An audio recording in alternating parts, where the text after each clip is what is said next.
ঘড়িতে বাজে সকাল 8:30 আর এখন আছি চকবাজার অর্থাৎ দার্জিলিং বাস স্ট্যান্ডের সংলগ্ন ট্যাক্সি স্ট্যান্ডে। এখান থেকে যাব দার্জিলিং এর ফেমাস একটি স্পট দার্জিলিং রোপওয়েতে। তার জন্য আমরা শেয়ার গাড়ি করে যাচ্ছি। তো শেয়ার গাড়ি চকবাজারের সামনে ট্যাক্সি স্ট্যান্ড থেকে পাওয়া যায়। শেয়ার গাড়িতে করে গেলে একজনের ভাড়া লাগবে 20 থেকে 30 টাকার মতো। আমাদের এখন লেগেছে 20 টাকা। গাড়িগুলি এখান থেকে নর্থ পয়েন্টার স্কুল বা জোসেফ স্কুল যে আছে তার আগে একটি স্ট্যান্ড আছে, ততটাই যাবে। তারপর সেখান থেকে একটু হেঁটে যেতে হবে। আর কেউ পার্সোনাল গাড়ি করে গেলে একদম গেট পর্যন্ত যেতে পারবে। গাড়ি থেকে নেমে এখন একটু হেঁটে যাচ্ছি। আর বাদিকে রয়েছে সেন্ট জোসেফ স্কুল বা নর্থ পয়েন্টার স্কুল। এই স্কুলের মধ্যেই অনেক মুভির শুটিং হয়েছিল। স্কুলটি দেখতে খুবই অসাধারণ।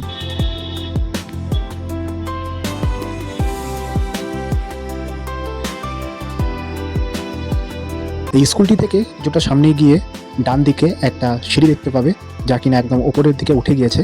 তো এই যে দেখতে পাচ্ছ এই সিঁড়িটি, তো এই সিঁড়িটি দিয়ে উপর দিকে উঠে যেতে হবে।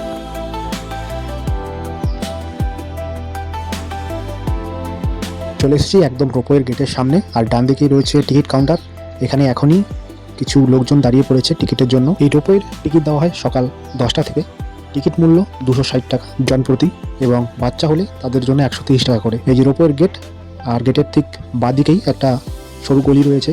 তো এখানে অনেকগুলি দোকান দেখতে পাবে। আমরা যেহেতু অনেকটা আগেই এসেছি, তার জন্য দোকানগুলি এখনও খোলেনি, সবেমাত্র দোকানগুলি ওপেন হচ্ছে।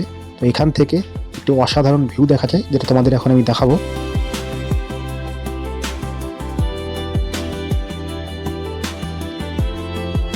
তো জাস্ট দেখো, এখান থেকে কাঞ্চনজঙ্ঘার অসাধারণ ভিউ। আর তার ঠিক পাশেই এখানে রয়েছে নর্থ পয়েন্টার স্কুল।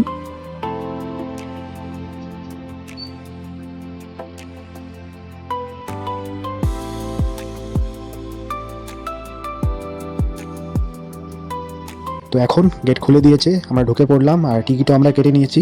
আমরা আছি দুজন, যার জন্য আমাদের টিকিট এখানে পড়েছে 520 টাকা।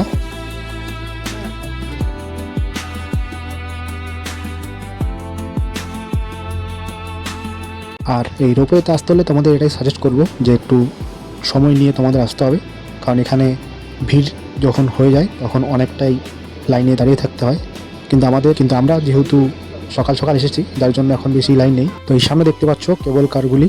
তো এই কেবল কারগুলির মধ্যে একবারে 6 জন করে যাবে।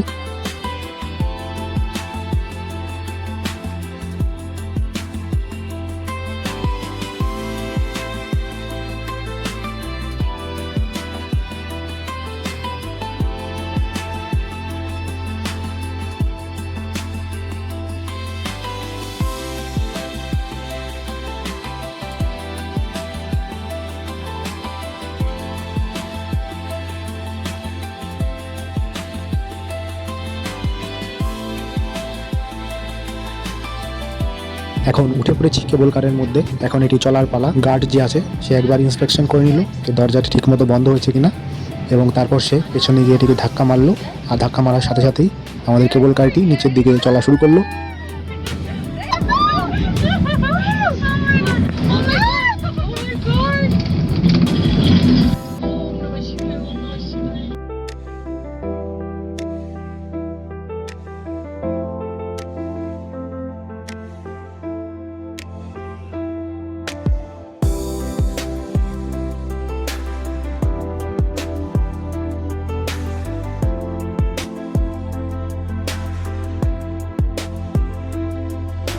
তো এই রাইডের কথা যদি বলি, এই রাইডটি হলো 5 কিলোমিটার লম্বা।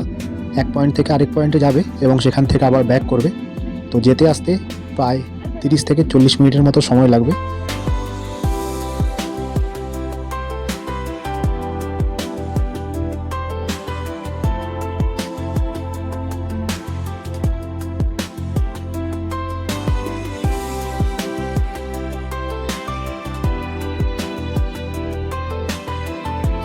রোপওয়ের এই কেবল কারের মধ্যে থেকে নিচের এবং দূরের ওই কাঞ্চনজঙ্ঘার ভিউ দেখতে জাস্ট অসাধারণ লাগে, যা কিনা তোমরা দেখতেই পাচ্ছ।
এই কেবল কারের মধ্যে করে ওপর থেকে নিচে এই চা বাগানের দৃশ্যগুলি দেখে সত্যি খুবই অসাধারণ লাগছে, যা কিনা বলে ভাষায় বোঝানো অসম্ভব।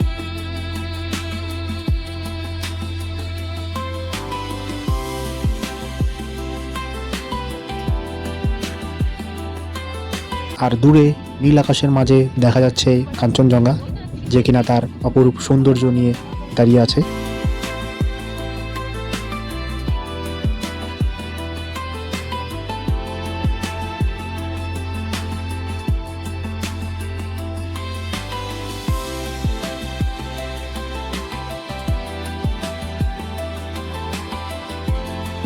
আস্তে আস্তে করে আমরা প্রায় রোপওয়ের লাস্ট পয়েন্টে চলে এসেছি। তো এখানে এখন কিছুক্ষণ থামবে। এই নিচে আসার পরে হয়তো তোমরা এখান থেকে ডাইরেক্ট আবার ওপরে চলে যেতে পারো, বা এখানে নিচে নেমে তোমরা একটু টাইম স্পেন্ড করতে পারো। তো নেমে আমরা এখানে নিচেরটা একটু ঘুরে দেখবো, দেখে তারপর ওপরে যাব, কারণ এখানে বিকাল 4টা অবধি তুমি এখান থেকে ওপরে যেতে পারবে।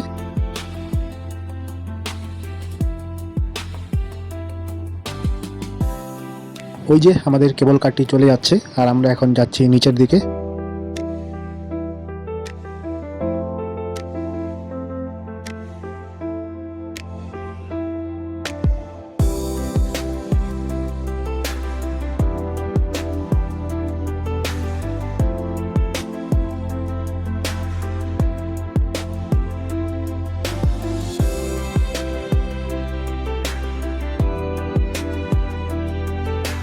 তো এই নিচে এসে পাহাড়ের অসাধারণ ভিউ পাবে, তার সাথে কাঞ্চনজঙ্ঘার অসাধারণ ভিউ, আর সাথে এখানে একটি দোকান রয়েছে যেখান থেকে কিনা চা বিস্কুট টিস্কুট কিনে খেতে পারো। এছাড়া এখানে দুটো বসার জায়গা আছে, আর এছাড়া অন্য কিছু আর নেই।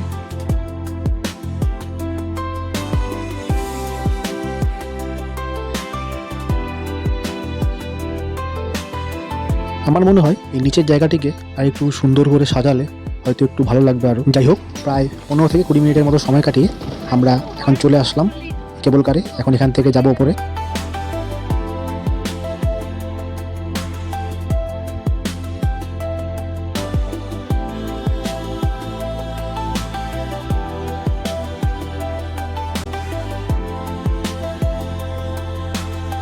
তো দেখো, অনেকেরই মনে হতে পারে যে রোপওয়েতে উঠে ভয় লাগতে পারে বা ভয়ানক হতে পারে, তো তেমন কিছুই নয়।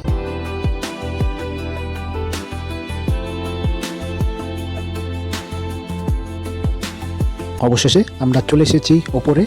ভিডিওটি দেখার জন্য তোমাদের অসংখ্য ধন্যবাদ।